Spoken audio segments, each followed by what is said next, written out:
Peru took on Chile in the other semifinal of the Copa America. Peru basically got the win. They did what they had to do to finish the match off. They won 3-0. I was basically amazed. I don't know. I just keep on getting surprised by this Copa America. I don't know if anybody was predicting Peru to be in the final, but I surely wasn't. I didn't think this would actually happen. It did. But I mean, all props to Peru. Like they did what they had to do. They got to this instance. They are in the final, and I know they faced Brazil before and they lost 5-0, and I didn't rate them at all. I would have never guessed they would have actually made it to this instance. Even in that game against Uruguay, like I said, I didn't see anything from them. They basically won on penalties, and even in this game, I'm not gonna lie, I didn't see anything. Like I know they made the goals. I know they made 3 goals, and the result can be misleading and whatever.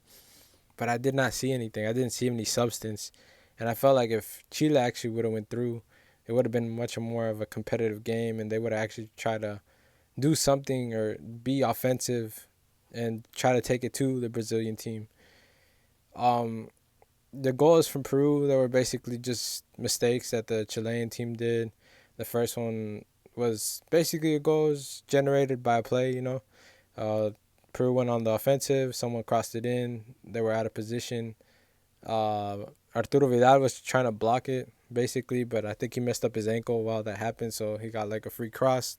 Whoever crossed the ball in, and then Flores was on the other end, ready to slide it in, and he just hit it perfectly one time and switched the trajectory of the ball, hitting it to the opposite post, and that just basically gave the first goal to Peru, which was a hard blow for Chile because they weren't really used to having the game already being solved in like the first few minutes of the match, having like the goal happen in like the first 20 minutes of the match, and Chile wasn't expecting that because most of their games are really they're fought, they're really forced to the last moments. It's a really tough fought game, and they're usually in control. Like I seen in other games where like they faced Uruguay, even they lost to Uruguay, they were kind of dominant. It was really equally matched, and just that last goal was the one by Edison Cavani that got them through. The Colombia game, they mostly were the ones that were on the offensive and controlling the match for most of that game. And the second goal as well, it was just a mistake. The Peruvian players, they got a foul from like way back in their half, and Busillur from Chile was positioned way up high, and he didn't see the Peruvian player behind him.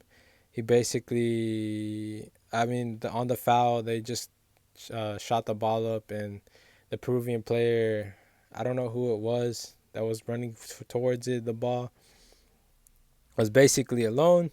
And then the goalie came out, but the goalie didn't do anything, so he was caught out of position. He was outside the box as well.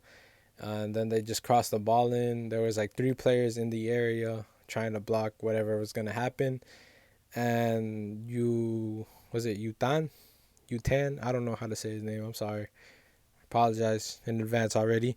But he basically got it. He chested it down and just basically hit a little volley. Either it was a volley or it just hit the ground, and he just like hit that first time and just put it in the direction where no one was standing. And there goes the second goal. So it was a hard blow for Chile right there. They win on the counter, for sure after that, and that's basically what Chile was doing. They basically right after the second goal, even after the first goal, they were just looking for their goal, just to ease things up, to ease the tension, to ease the adrenaline that was pumping through them, the stuff that was making it really hard for them to get back in the game.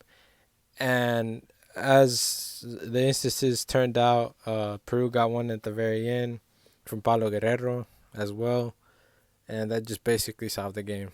But Chile, for me, was just more offensive. They were more on the attack. Alexis Sanchez was actually playing really good in this game. They were trying to knock him down. He was knocking down Peruvian players. A lot of the Chilean players played really hard. They're using their bodies to gain advantage, to get the ball. I feel like the ref wasn't really fair in a lot of instances as well. He was mostly counting the fouls in Peru's favor, and I felt like it was very biased in some instances, and I felt like some instances was just girly flopping and stuff like that. But that's just my opinion. I know it's biased as well, but I don't know. I don't really buy flopping and fouls and looking. I don't know. It's not the way I would like to play, and it's not the way I would like the game played. And I know it's criticized because of that, but that's just my opinion. It has nothing to do with this game. But I mean, it's just how I feel on the matter. It's just what I think. To say that Peru is gonna be a really competitive team, to say that it's gonna take Brazil a really hard time to beat this team, even though what they did here, they just I don't know, they just sat back, they just parked the bus, they just made the 3 goals off the 3 mistakes, and the last goal really came from fatigue, basically. The Chilean players, they did show out. I felt like the best one that was on display was Alexis Sanchez. Vargas actually had a few chances. They had a penalty call in the end as well, and they didn't even make that. I don't know what Vargas was doing right there. They should at least made that. But like I'm saying, I know Gallese got the props he deserved. I know he got the saves he needed. He actually did some, like, at least 3 or 4 like amazing saves that he did. But he's not doing that against Brazil. And this Gallese was way different from the one that I saw against Brazil the first time. And I don't expect anything different. Not saying that he's gonna be better. I mean, Peru's gonna be better equipped. They know what Brazil has. They know how good they are and whatever. But I mean, they're not gonna take it to Brazil. They're not gonna beat them on the counter. They're not gonna beat them on anything. Like Allison hasn't even received a goal in the whole competition. I don't see Peru changing that. Just that simple. Like, it's basically Brazil's cup. It's their cup to lose as well. Because anything can happen. Because this Copa America is like, this has just been so weird.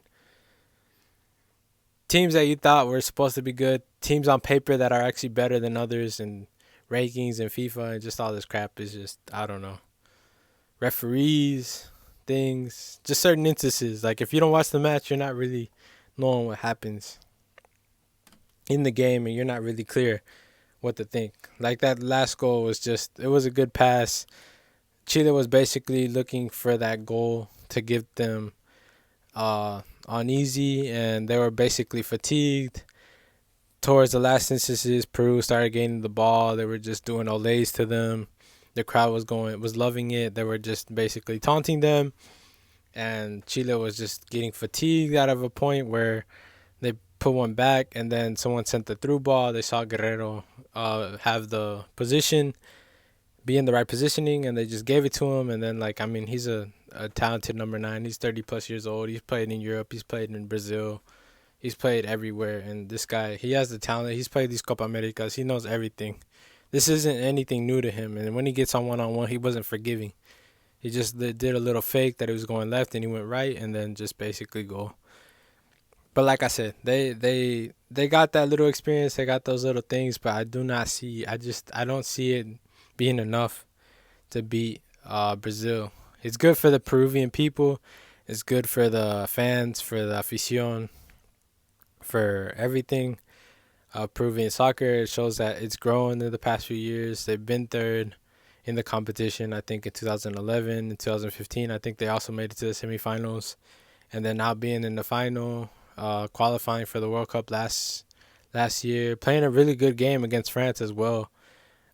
Just losing by 1 goal from Kylian Mbappe. I thought they were actually gonna tie them, and they didn't make it out their group, or I think, did they make it? No, they didn't make it out their group, but they played really good. I felt like it was kind of unfair that they didn't make it out, but Denmark had an easier chance of making it out because France tied with them, and so Peru lost to France, and I think they tied with Denmark, and Denmark beat Australia, and so did Peru, but yeah, it's just whatever. I don't know. It's good to see the Peruvian game going up, for it to be flourishing at a great time, to see progression, but I just don't see it. I'm not seeing that they're going to be good enough to beat Brazil. I could be wrong. Anything could happen, but this is just what I think. And this is what I think on the matter.